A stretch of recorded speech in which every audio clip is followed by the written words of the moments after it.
Amigo y amiga que me escuchas, te damos la bienvenida nuevamente a Púlpito Reformado, la voz de la Reforma Protestante en Puerto Rico, la voz oficial de la Iglesia Presbiteriana Reformada en San Juan. Te habla el reverendo Carlos Cruz Moya y te invitamos a que te quedes con nosotros en la próxima hora para que escuches palabra de Dios, la palabra que no se equivoca, la palabra que no vuelve atrás vacía, esa palabra que como espada de dos filos penetra hasta lo más profundo del corazón del hombre y la mujer.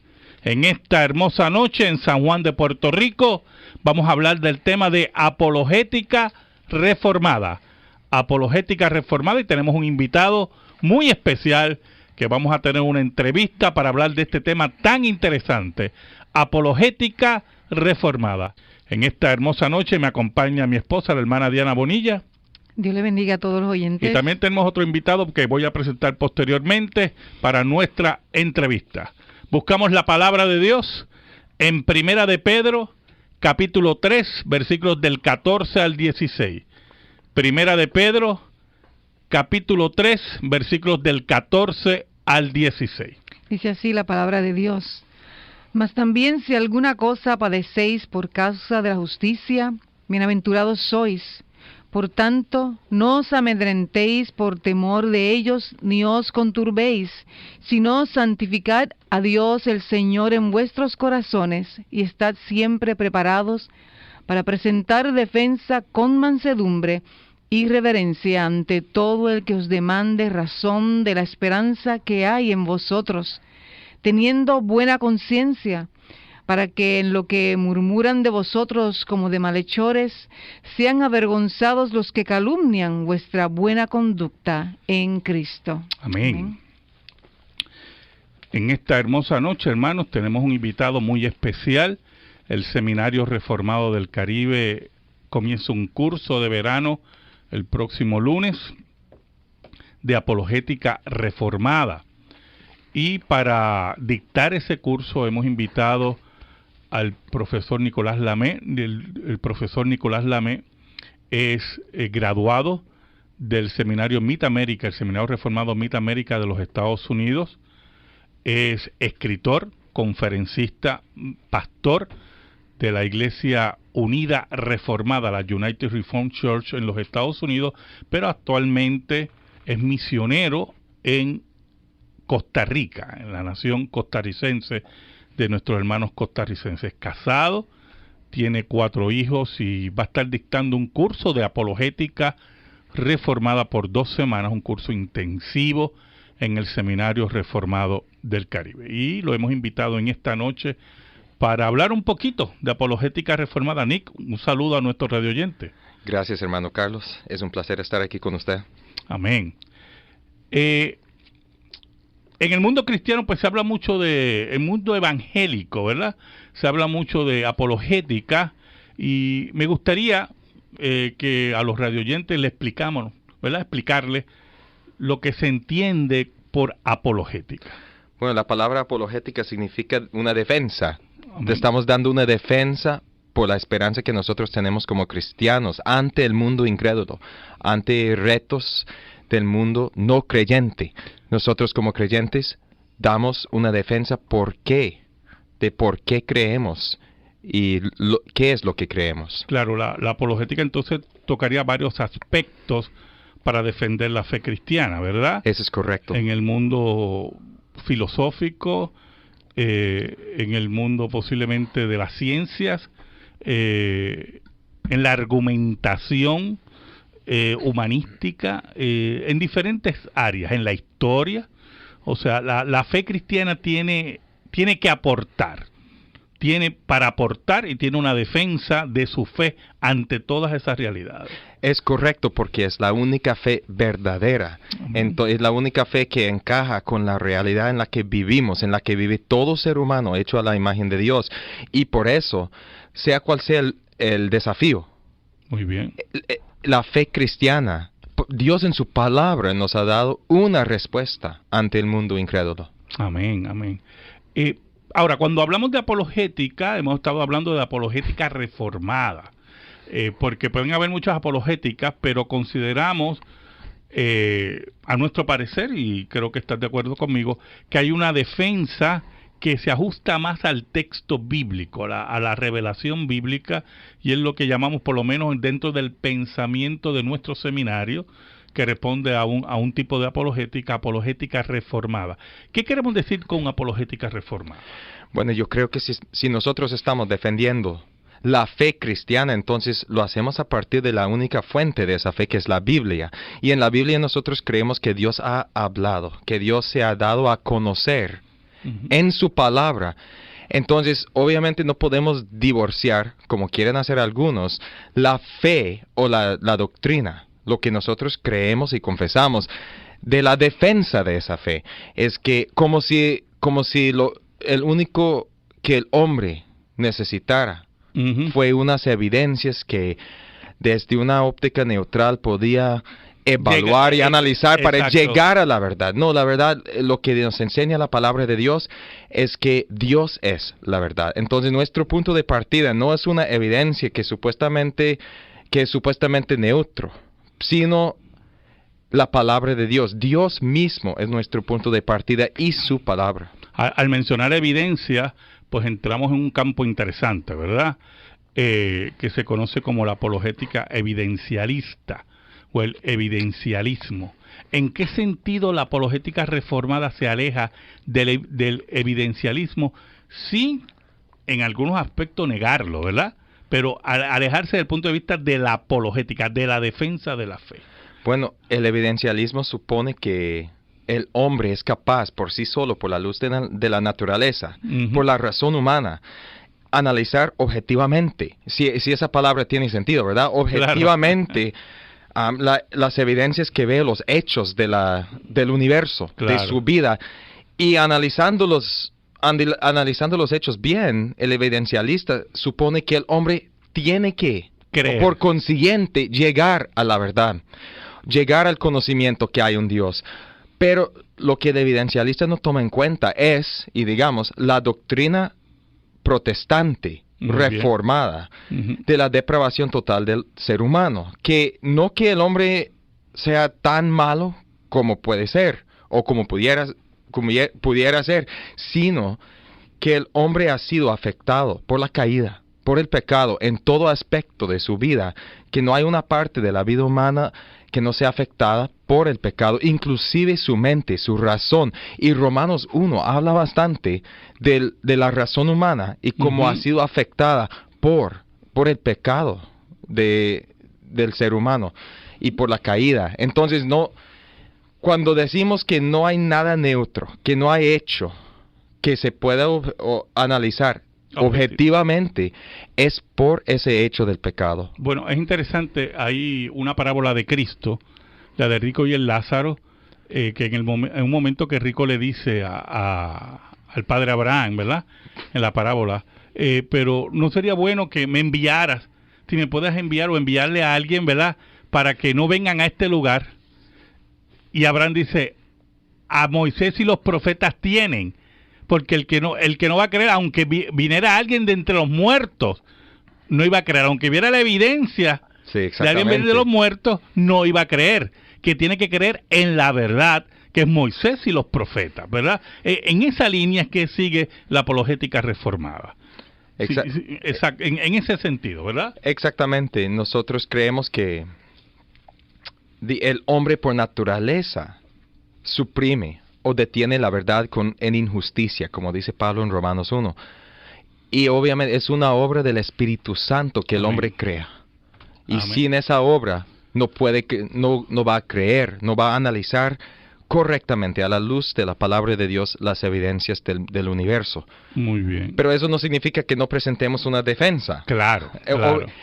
Aunque es la obra del Espíritu Santo, la fe.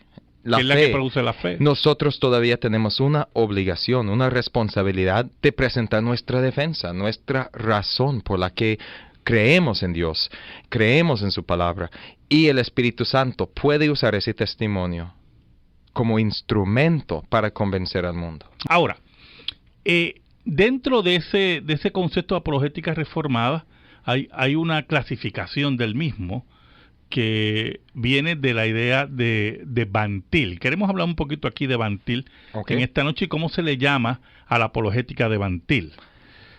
Normalmente se llama una apologética presuposicionalista. Muy bien, eso mismo. Y queremos saber qué queremos decir con eso. ¿Y quién era Bantil? Vamos a empezar por Bantil. Bueno, Cornelius Bantil era un teólogo holandés radicado en Estados Unidos. Era profesor de apologética.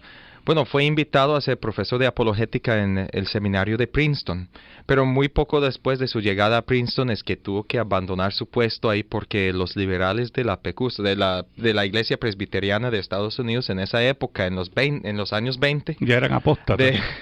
Ya habían reorganizado la institución y tanto, bueno, Bantil como hasta el profesor J. Gresham Machen, que también era profesor de Princeton, abandonaron la institución. Eso fue cuando establecieron el Seminario Teológico de Westminster en Filadelfia. Ahí es que Machen invita a Bantil. Al principio Bantil ya estaba pastoreando una iglesia. Y se resistía. Exactamente. Se resistía a ser profesor. No quería, pero se dejó convencer con el tiempo.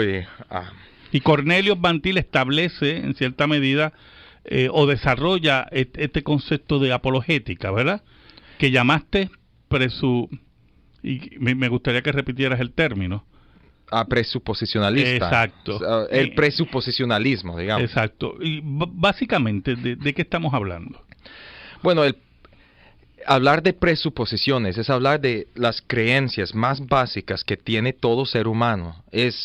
Llámese el fundamento de nuestro pensamiento. Realmente todos los seres humanos tienen creencias básicas o primarias, digamos. Son creencias primordiales, con base en las cuales el hombre construye toda la casa de su pensamiento, el edificio de su pensamiento. Pero normalmente esas presuposiciones son cosas que nosotros simplemente damos por sentados y no las tenemos presentes en la conciencia. ¿Podemos tener un ejemplo? Están en la subconsciencia. ¿Podemos tener algún ejemplo concreto? Y sé que como que te tomé un poquito de sorpresa. No, digamos para ilustrar, ¿verdad? A nuestros radioyentes, ¿verdad? Sí. Yo recuerdo que cuando era pequeño, ¿verdad? En la escuela nos enseñaban un axioma de la ciencia, por ejemplo, que la materia ni se destruye ni se crea, sino se transforma. Y eso aprendimos todos de memoria, ¿verdad? Un axioma inalterable de la ciencia. Pero una de sus presuposiciones tiene que ser, analizando ese dicho bien, que el universo o la materia es eterna. Exacto. Porque algo que no se crea, ni se destruye, no tiene ni principio ni fin, tiene que ser eterno. Hay dentro de la premisa, es una presuposición sobre la naturaleza del universo, que es eterno. Entonces, si la materia es eterna, entonces, ¿qué hacemos con Dios? Pero el cristiano cree que Dios hizo al mundo en 6 días por el poder de su palabra ex nihilo, o de la nada, por el poder de su palabra, y todo muy bueno. Por eso Dios tiene todo el poder de crear materia y de destruirla. Dios es el único que ni se crea ni se destruye. Exacto. Es decir, que no tiene principio ni fin, es el eterno Dios. Exacto. Y Él existía antes del tiempo, antes que hubiera el universo, y de la nada lo creó. Muy bien. ¿Y eso es un presupuesto también? Sí, exactamente. Exacto. ¿Verdad? Basado en la verdad de la revelación. Y aquí es que vemos la apologética reformada en su manifestación. Creemos en la existencia eterna de Dios, o que Dios es, porque la Escritura así lo plantea. Exactamente. Y ese es el presupuesto filosófico basado en la Escritura, en la revelación bíblica. Como dijiste, todos los seres humanos tienen presupuestos y construyen su pensamiento a base de esos presupuestos, incluyendo las supersticiones. Si yo creo, como se me enseñó, que si no dormía temprano, venía el viejo con el saco a llevarme, pues entonces yo creaba un presupuesto en mi mente inocente de que tenía que dormir temprano. Y si tenía los ojos todavía abiertos, a las 11 de la noche estaba atento a que el viejo no entrara a llevarme. O sea que todos esos presupuestos están ahí presentes y los damos por sentados, muchas veces sin ninguna demostración. Correcto. Entonces, la apologética reformada presenta sus presupuestos basados en la revelación bíblica, y de ahí construye su argumentación. Es correcto. De hecho, las presuposiciones son las creencias que no exigen una justificación. Es que Muy bien. son las creencias que simplemente damos por sentadas, es que damos por ciertas. Uh-huh. Y porque son las creencias sobre las cuales están todas las demás. Claro, pero o que dan sentido a las demás claro, creencias. Pero, por tenemos. ejemplo, el nuevo ateísmo está planteando su última estupidez, o que se está repitiendo, de que las cosas a la larga surgieron de la nada. O sea, ¿cómo es posible que la materia y lo que existe sin un Dios surge de la nada?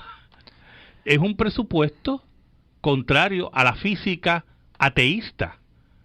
Pero como lo que están observando, y a la luz de la Escritura, lo que están observando va contra sus presupuestos, lo mejor entonces hacer el ridículo, en cierta medida. Bueno, el famoso científico Stephen Hawking, ¿verdad? En su libro El Gran Diseño, habla de la teoría M. Y de hecho, él dice que esta es la teoría que puede que haga sentido del universo entero, de que Uh-huh. tome en cuenta toda otra teoría y le dé sentido.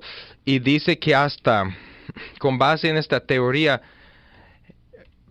se postula que existen muchos diferentes universos que fueron creados de la nada, y luego en la siguiente oración dice, pero esto no implica la necesidad de un Dios, una Increíble. deidad que haya creado desde fuera. Es Wow. que ellos creen obviamente en un universo cerrado, dirigido por leyes naturales Exacto. y fríamente, totalmente al azar.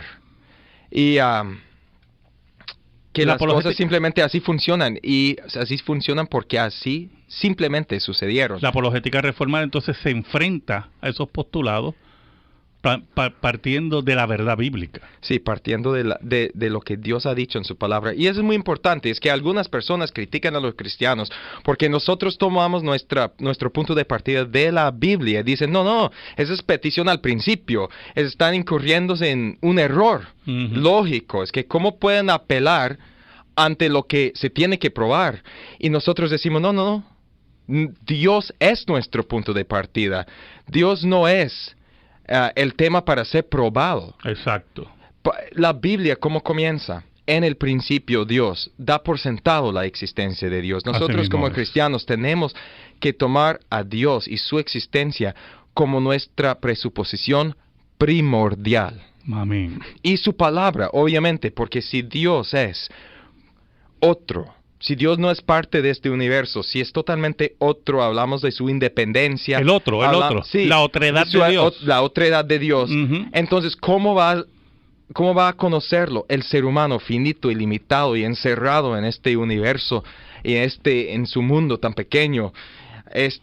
A menos que Dios se haya revelado Amén. al hombre y se haya dado a conocer al hombre. Y la Biblia, de hecho, dice que eso se ha hecho de dos maneras, tanto en la creación, en toda la naturaleza, como en su palabra, por revelación general en la naturaleza y especial en la Biblia. Eso significa, como dice Pablo, que todos los hombres ya que nosotros fuimos creados a la imagen de Dios, que todos los hombres, siendo la imagen de Dios, conocen a Dios. Mira, ese es un punto ese es un punto de contacto que tenemos con el mundo incrédulo, que ellos no pueden negar quiénes son. Dios los hizo a su imagen. Y aunque detienen la verdad y la justicia de Dios, aunque detienen esa verdad en injusticia, es simplemente una verdad detenida o suprimida. todavía está en su corazón. Entonces, cuando nosotros tomamos como punto de partida la palabra de Dios, no podemos sino hacer contacto con el mundo incrédulo, aunque ellos lo negaren. Yo quiero comentar al hermano, hay un hermano aquí, el hermano Leonel de Santurce. Al final del programa se da un número de teléfono, unos números de teléfono, hermano. Me gustaría que el hermano Leonel me llamara el lunes para yo contestarle esta pregunta, porque esta contestación pues conlleva un tiempito, ¿verdad? Y al final del programa siempre se dan los números de teléfono y usted copia los números y el lunes usted me llama y vamos a platicar de esta pregunta que usted nos hace. Pero tengo otra pregunta y vamos a contestarla, Nick, en este sencillo. ¿En qué sentido Génesis 3 juega un papel importante en la apologética reformada? Bueno, porque Génesis 3 nos cuenta la historia del comienzo del problema. ¿Verdad que sí? Yo creo que sería muy provechoso tomar Génesis 3 junto con Romanos 1, del 16 en adelante. Porque Pablo ahí en Romanos 1:16 dice: no me avergüenzo del evangelio, de las buenas nuevas, porque es poder de Dios para salvación a todo aquel que cree, al judío primeramente y también al griego. En otras palabras, para todo el mundo, digamos. Porque en el evangelio la justicia de Dios se revela por fe y para fe, como está escrito: mas el justo por la fe vivirá. Ahora la gran pregunta: ¿qué es esta salvación? ¿Y salvación de qué? Bueno, a continuación Pablo dice: porque la ira de Dios se revela desde el cielo contra toda impiedad e injusticia de los hombres que detienen con injusticia la verdad. ¿Qué es esta impiedad e injusticia de los hombres? Bueno, Pablo nos dice, no está hablando necesariamente de los pecados, la inmundicia del hombre como tal. Uh-huh. De eso sí habla más adelante, ¿verdad? Pero aquí, ¿qué es la impiedad e injusticia del hombre? Dice: porque lo que de Dios se conoce, les es manifiesto, pues Dios se lo manifestó, porque las cosas invisibles de Él, su eterno poder y deidad, se hacen claramente visibles desde la creación del mundo, siendo entendidas por medio de las cosas hechas, de modo que no tienen excusa. Entonces, Dios se ha revelado en la naturaleza. En Génesis 1 vemos la historia de la creación. Claro.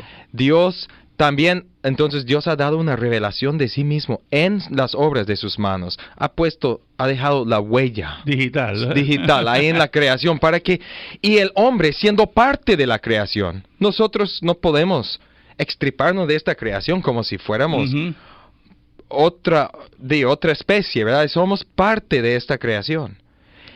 Y nosotros, más que cualquier otra parte de la creación, manifestamos la gloria y la creatividad y los atributos de nuestro Creador, porque la Biblia dice en Génesis 1 que nosotros fuimos creados a su imagen y semejanza. Ahora, no podemos negar, ¿verdad? Y estamos hablando de la primera parte, que es lo que sería la unidad del texto. Esa creación entra en una caída, ¿verdad? Sufre la caída, lo que se conoce caída, creación y caída. ¿Qué podemos hablar de la caída y en relación a Génesis 3 y lo que estamos planteando? Bueno, sí, si me permite, ¿cómo no? Mira lo que dice Pablo aquí. Los hombres no tienen excusa, ningún hombre, ¿verdad? Porque Dios se ha dado a conocer a los hombres de tal manera que nadie tiene excusa, sino lo que hacen es detener o suprimir la verdad de Dios, lo que se puede conocer de Dios, en su injusticia. Dice: pues habiendo conocido a Dios, no le glorificaron como a Dios, ni le dieron gracias, sino que se envanecieron en sus razonamientos, y su necio corazón fue entenebrecido, o oscurecido, ¿verdad? Claro. Profesando ser sabios, se hicieron necios y cambiaron la gloria del Dios incorruptible en semejanza de imagen, la misma palabra que se usa para hablar de la imagen de Dios en el hombre, pero ahora cambian la gloria del Dios incorruptible en semejanza de imagen de hombre corruptible, de aves, de cuadrúpedos y de reptiles. ¿Cómo entra aquí Génesis 3? Porque yo creo, mira, observe aquí el lenguaje de Pablo. Profesando ser sabios, aunque conociendo a Dios no le glorificaron a Dios, sino ¿qué dice? No le glorificaron ni le dieron gracias, sino que se envanecieron en sus razonamientos. Aquí habla de la mente, su forma de pensar, y su corazón, su hombre interior, fue oscurecido. Ahora, yo estoy convencido que Pablo tiene en mente a Adán y Eva. Claro, claro. Que no está hablando, sí está hablando de toda la humanidad, pero en particular tiene en cuenta o en mente a Adán y Eva en Génesis 3. Y nosotros, volviendo por un momento a Génesis 3, leemos solo los primeros 7 versículos. Dice, pero la serpiente era astuta, y más que todos los animales del campo que Dios había hecho, la cual dijo a la mujer, ¿con qué os ha dicho Dios? No comáis del todo árbol del huerto. En otras palabras, ¿qué es este Dios que les ha dicho que de toda esta abundancia no pueden comer nada? ¿Qué hay? Y la mujer respondió a la serpiente, del fruto de los árboles del huerto podemos comer. No está equivocada, serpientes, que podemos comer de todo. Pero del fruto del árbol que está en medio del huerto, dijo Dios. Ahora, fíjense en algo. Dios no solamente se dio a conocer en la naturaleza, pero dio una palabra. Exacto. El Creador les interpretó su creación a Adán y Eva. Como dijimos, no hay ningún hecho del universo que sea neutral, ¿verdad? Dios llega y Dios le interpreta a esta pareja todo lo que existe, inclusive este árbol. Ahora la serpiente quiere que Eva y que Adán, que está a la par de ella, ¿verdad?, que ellos interpreten la realidad, no a partir de la palabra de Dios, sino a partir de su propio razonamiento, de su propia razón y mente. Uh-huh. Entonces, dice, pero del fruto del árbol que está en medio del huerto, dijo Dios, no comeréis de él, ni le tocaréis, para que no muráis. Está parafraseando, digamos, Exacto. lo que dijo Dios. Está bien, lo que dice es correcto. Seguro Adán le dijo. Uh-huh. No, ni le toquemos. Ni le toque, ni le toque. Ni le toquemos, ¿eh? Para que no muráis. Entonces la serpiente dijo a la mujer, no moriréis, no sean necios, no moriréis, sino que sabe Dios que el día de que comáis de él serán abiertos vuestros ojos. Mira, aquí en la Biblia, especialmente en Génesis, de hecho, fíjense cómo los ojos se relacionan con fe también. Exacto, y exacto. con sabiduría, Exacto. con entendimiento. Entonces, serán abiertos vuestros ojos y seréis como Dios. En hebreo, ahí dice Elohim. Todos conocemos esa palabra, Elohim, que es la palabra que significa Dios, pero es plural, entonces a veces se puede, dependiendo del contexto, traducir como dioses. Uh-huh. En la Septuaginta, que es la versión griega del Antiguo Testamento, la traducción que usaba Jesús y los apóstoles, ¿verdad? Aquí dice theoi, o en griego eso significa dioses. Interesante. Entonces, está interpretando el hebreo. Claro. Lo que dice la serpiente, yo creo que es la interpretación más correcta. Y ahora le digo por qué. Mira cómo dice, seréis como dioses, la serpiente. Exacto. Seréis como dioses, ¿en qué sentido? Sabiendo el bien y el mal. O en otras palabras, determinando para sí el bien y el mal, lo correcto, lo incorrecto. Serán sus propios jueces. Serán capitanes de sus almas. Y serán independientes de Dios. Independientemente de lo que haya dicho Dios. Exacto. Y ahora mira, y vio la mujer. Ahora, referencia a los ojos. Ella está maquinando esto en su mente. Y vio la mujer que el árbol era bueno para comer. ¿Quién le dijo? Y que era agradable a los ojos. ¿Quién le dijo? Y árbol codiciable para alcanzar la sabiduría. Ahí ya había surgido el pecado. Mira. Ella ni ha comido, ni ha probado el fruto jugoso. Uh-huh. Y se está jugando de diosa. Exacto. Ya está determinando para sí, en su mente, razonando. Por eso Pablo dice, profesando ser sabios. Pero su entendimiento fue oscurecido, fue corrompido aquí. Porque ¿qué están haciendo? Se están alejando de la palabra de Dios, de la interpretación de Dios, y con base en su propia razón autónoma, digamos, entre comillas, interpretando su mundo. Entonces comen, y ella le da a su esposo. Vamos a ver, mira, la Biblia dice que Eva fue engañada. Pero Adán no. Adán no. Adán no. Vamos a ver por qué. Pero Eva come, sus ojos son abiertos y ven que están desnudos. Y ese es el principio de la caída, pero tiene sus raíces en una interpretación humana. Pero por eso es que vemos que el liberalismo ataca tanto a Génesis. Porque para el liberalismo teológico Génesis es veneno. Sí, veneno a su pensamiento, ¿verdad? Y por eso niega la narración histórica de Adán y Eva. Pero aquí tan importante porque es la raíz del problema humano. Ahora, cambiando un poco de tema, los problemas cotidianos que encontramos en nuestra vida, los issues cotidianos, como la apologética reformada, ¿puedes mencionar algún issue cotidiano que podamos plantear a los radioyentes, ya que estamos en las postrimerías de nuestro programa, ¿verdad? Por supuesto. Y yo creo que nuestra conversación sobre Génesis también entra aquí también. Mira, por ejemplo, no todo ataque en contra de la fe cristiana es filosófico, ni viene de la ciencia natural o materialista, mejor dicho. Muy bien.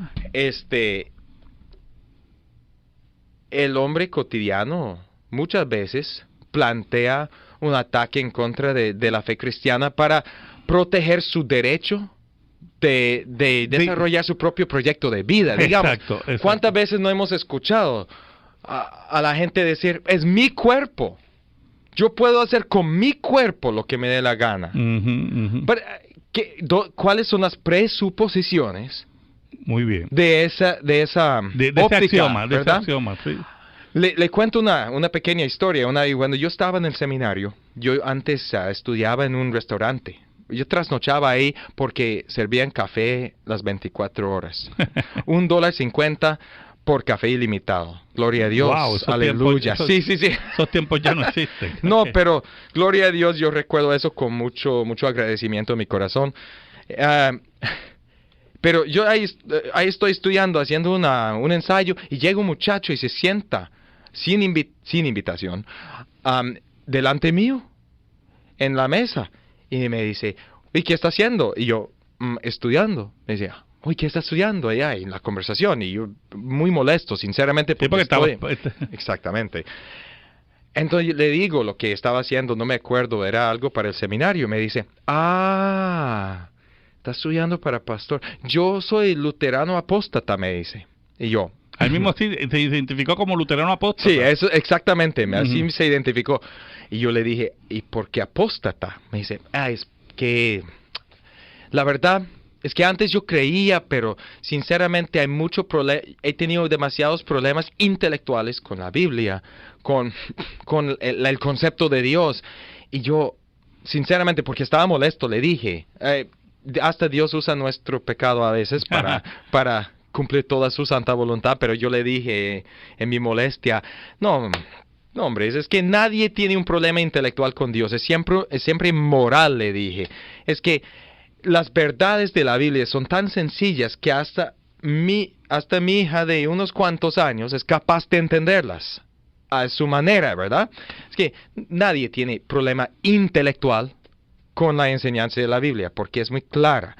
Es que su problema es moral. Simplemente, yo se lo dije así, para ser chocante, me imagino, polémico, no sé. Le dije, simplemente usted no quiere que nadie le diga con quién puede tener sexo. Exacto. Y él me quedó viendo y me dice, ¿cómo supo? ¿Cómo supe qué? Me dice, y después se confesó que era un homosexual, estaba viviendo en el closet, pero él no podía reconciliar sus deseos con la fe sexuales con su fe cristiana y decidió abandonar su fe para abrazar su vida y sus deseos sexuales. Pero eso es lo que dice la gente, ¿verdad? Mira muy bien. Entonces, ¿qué está metido, digamos, en ese tipo de respuesta? Bueno, la idea es, cuando la gente dice, es mi cuerpo, que existen en independencia bueno, de Dios, el Creador. En Puerto Rico hubo unas protestas aquí de los grupos gay, había una pancarta que decía, saquen a ese Dios de mi cuerpo. O sea, saquen a ese Dios de mi cama. Porque el ser humano, como presupuesto, nacido en Génesis, quiere ser independiente de Dios. Entonces, como presupuesto pecaminoso, quiere ser independiente de Dios y lo que Dios dice. Y el problema, como acabas de plantear, planteaste el luterano apóstata, que por cierto hay muchos, es que Dios no manda en mi vida. Dios no manda en mi vida. Yo mando. Yo soy el dueño de mi destino, capitán de mi alma, como dijo Henley, el poeta. Es interesante lo que usted dice, saque este Dios de mi cama. Muy difícil que Dios es omnipresente. Pero ¿qué es la presuposición cristiana?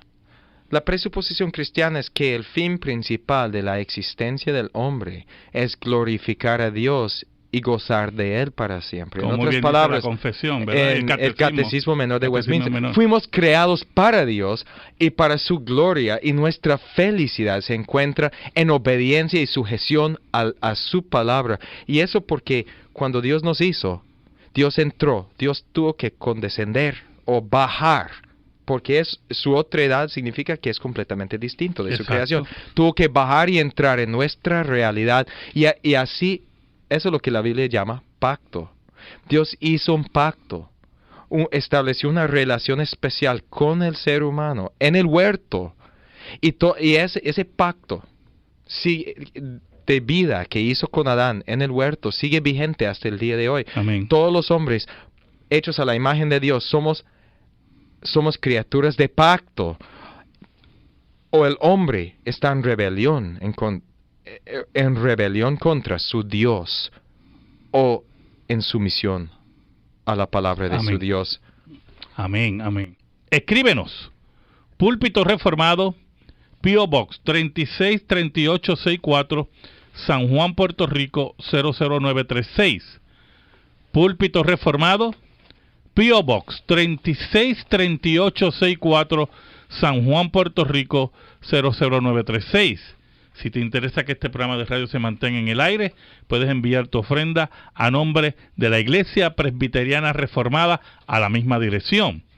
Púlpito Reformado, P.O. Box 363864, San Juan, Puerto Rico 00936. En esta hora, que Dios bendiga tu hogar, que Dios bendiga tu vida, que Dios bendiga tu trabajo, que Dios bendiga a tus hijos, y que la paz de Cristo, esa paz que es única, esa paz que Él deposita en los suyos, que sobrepuja todo entendimiento, esté sobre ti y sobre tu hogar.